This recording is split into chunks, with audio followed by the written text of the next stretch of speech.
वंदो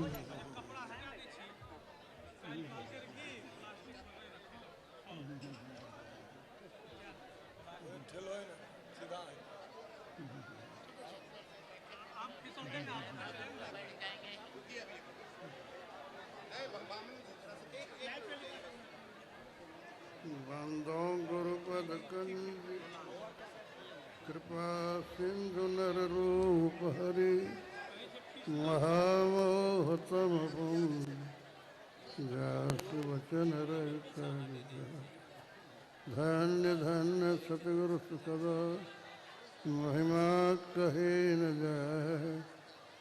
जो कुछ कहूँ तुम्हारे कृपा माते कुछ न बसाए। सकल भूल नाशक प्रभु सतगुरु परम कृपा। नमो कंस पद जुग पकड़े सुन प्रभु नजर दया दृष्टि करी नासिए। मेरो भोर चूक खरो तीक्ष्ण बुद्धि मोरिना पानी जोरी बोलिए श्री सद्गुरु महाराज तुझको सौंपता क्या लागेगा मोर। आदरणीय धर्म प्रेमी सज्जन वृंद, माता और बहनों, यह भी का विषय है ईश्वर स्वरूप। आप लोग बहुत दूर दूर से आए हैं और आए हैं सुनने के लिए। यहाँ तो कोई तमाशा नहीं है, केवल सुनिए। भगवान कान दिए हैं सुनने के लिए, तो इसके लिए जरा सुनिए प्रेम से, प्रेम से सुनिए। अभी ईश्वर स्वरूप एक होता है रूप। रूप सबके रूप को आप देखते हैं, अपने रूप को देखते हैं।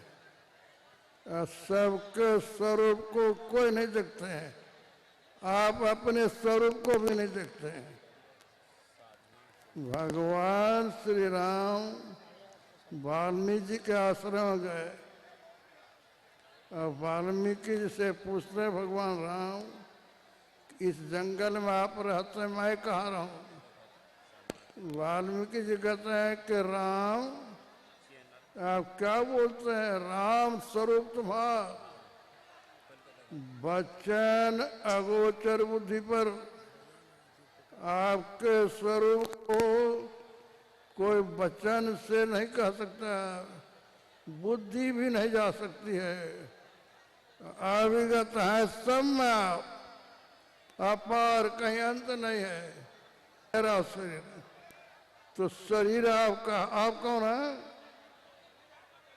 आप अपने को जानते हैं। कबीर साहब ने कहा, जो कोई रूह आप नहीं देखा सो साहब को देखा। जो अपनी आत्मा का दर्शन नहीं करेंगे कभी ईश्वर का दर्शन नहीं होगा। चाहे कितने बड़े पंडित हो जाए, विद्वान हो जाए, धनवान हो जाए और हो जाए, जब तक अपने स्वरूप को, आपका स्वरूप यह नहीं जो बाहर में देखते हैं, आप अपने शरीर को के अपने मन को नहीं देखते हैं। लोग कहते हैं ईश्वर को कहाँ देखते हैं? हमारे पूज्य संसद जी महाराज से एक सज्जन ने कहा कि ईश्वर कहाँ? हम ईश्वर को नहीं मानते। कहा कि ठीक है, आप नहीं मानते हैं, कोई किताब पढ़ते हैं? कहा आप पढ़ते हैं। कितनी देर पढ़ते हैं? कहा जब तक मन लगता है तब। पूछते हैं पढ़ते हैं तो आपका मन लगता है, तो मन कैसा है? चुप हो गए। मन को देखा है कोई? कहता नहीं मेरा मन नहीं लगता है। कहा जब आप अपने मन को नहीं जानते तो ईश्वर कैसे जानिएगा? ईश्वर का स्वरूप जानने के लिए तन मन इंद्रिय को गमनाए, गुरु महाराज कहते हैं। इस शरीर से, मन से, बुद्धि से, इंद्रियों से ही ग्रहण नहीं हो रहे हैं। कौन ग्रहण करेगा? जो आदमी ध्यान करके शरीर से, मन से, बुद्धि से ऊपर उठ जाएंगे, अपने स्वरूप का दर्शन करेंगे, तब परमात्मा का दर्शन होगा। खाली बोल देने से ईश्वर का दर्शन नहीं होगा, सुनने से भी नहीं होगा। केवल ध्यान करके, जो ठीक से ध्यान करेंगे वो इसको जानेंगे। इसी के लिए ईश्वर स्वरूप को समझिए। तन मन इंद्रियन को गम नाही, आत्म गम्य स्वराम वराम ईश्वर है जो आत्मा से दर्शन हो। हम लोग रोज पाठ करते हैं जो परम तत्व। परम तत्व क्या है? जो परम तत्व आदि अंत रहित परमात्मा ही परम तत्व है। उनका कहीं आदि और अंत नहीं है, असीम, कोई सीमा नहीं है। आदि अंत रहित असीम, अजन्मा, सबका जन्म हुआ है। विष्णु का जन्म हुआ है, ब्रह्मा का जन्म हुआ है, राम का, कृष्ण का जन्म हुआ है। लेकिन परमात्मा जो स्वरूप है उनका कभी जन्म नहीं हुआ, अजन्मा अगोचर। उस परमात्मा को कोई आंख से देख लेंगे सो नहीं होगा, बुद्धि भी नहीं कर, मन बुद्धि इंद्रिय को गम नाही, इससे परमात्मा का दर्शन नहीं होगा। आत्म गम्य स्वराम, आप अपने को अपने शरीर से, मन से, इंद्रियों से अलग कर जब अपने स्वरूप का दर्शन करेंगे, आत्म रूप का दर्शन करेंगे, तभी आपको परमात्मा का दर्शन होगा। इसलिए गुरु महाराज कहते हैं मन बुद्धि इंद्रिय को गम नाही, आत्म गम स्वराम। तन इंद्रिय मन माया देखे, शरीर से इंद्रियों से माया को देखते हैं। संसार में जो कोई भी देखते हैं सब माया को देखते हैं। संसार में जिनकी पूजा करते हैं माया की पूजा कहता है परमात्मा भगवान है माया। इसीलिए जो माया की पूजा करेंगे माया में ही रह जाएंगे। ईश्वर की पूजा करने के लिए साधना है, युक्ति है। गुरु सच्चे गुरु से इसको जानिए। जीव के ऊपर में घटतम प्रकाश और शब्द पड़ते रहे, जीव पर है छार है, जीव के ऊपर में अंधकार है, प्रकाश है और शब्द का पर्दा है। बहुत कम लोग जानते हैं। गुरु महाराज ने इसकी खोज की और कहा कि घटतम अंधतम अंधकार, प्रकाश और शब्द तीन पर्दे हैं। जीव पर तीनों पर्दे छाए हुए हैं।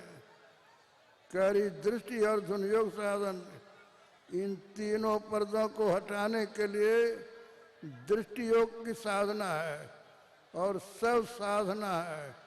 ये दोनों करेंगे तब ये तीनों पर्दे हट जाएंगे। ये तीनों पर्दे हट जाएंगे, अंधकार प्रकाश और शब्द के, तो क्या होगा?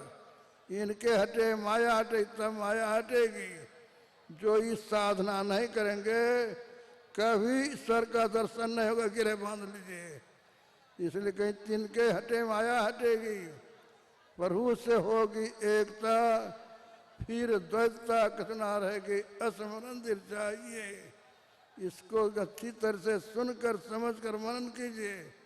यदि ईश्वर कर पर चलना है तो गुरु महाराज कहते हैं अंतर पथ चालो।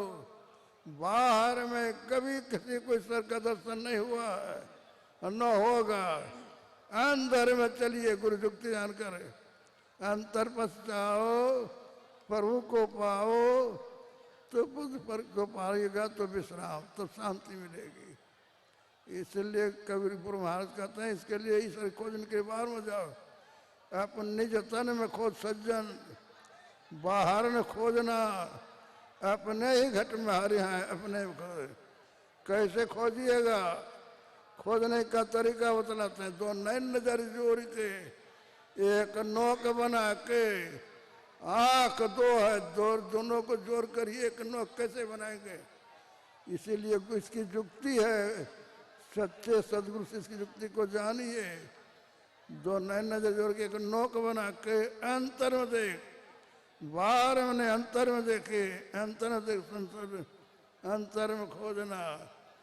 तिल द्वार तक के सीधे अंतर में खोजेगा, बिंदु मिलेगा, वहां अपनी सूरत के लिए आइए। तिल द्वार तक के सीधे सूरत को खींचला, अनहद धुनों को सुन सुन चल चल के अंतर में अंतरनाद होता है, उनको भी पार कीजिए।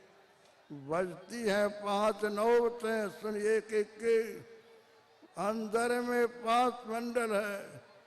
स्थूल सूक्ष्म कारण महाकारण, केवल इन मंडलों को पार कीजिए, तब प्रभु का दर्शन होगा। समय हो गया, बोलिए श्री सद्गुरु महाराज की जय। श्री सद्गुरु महाराज। नेत नेत निध निगम का वेद भी कहते हैं, अंत नहीं है। आपका जी यह स्वरूप है, इस स्वरूप को कौन कह सकता है? आंख से देख रहे थे वाल्मीकि जी, लेकिन रूप को देखते थे। स्वरूप, आप अपने रूप को देखते हैं, अपने शरीर को देखते हैं। आप बोलते हैं ना कि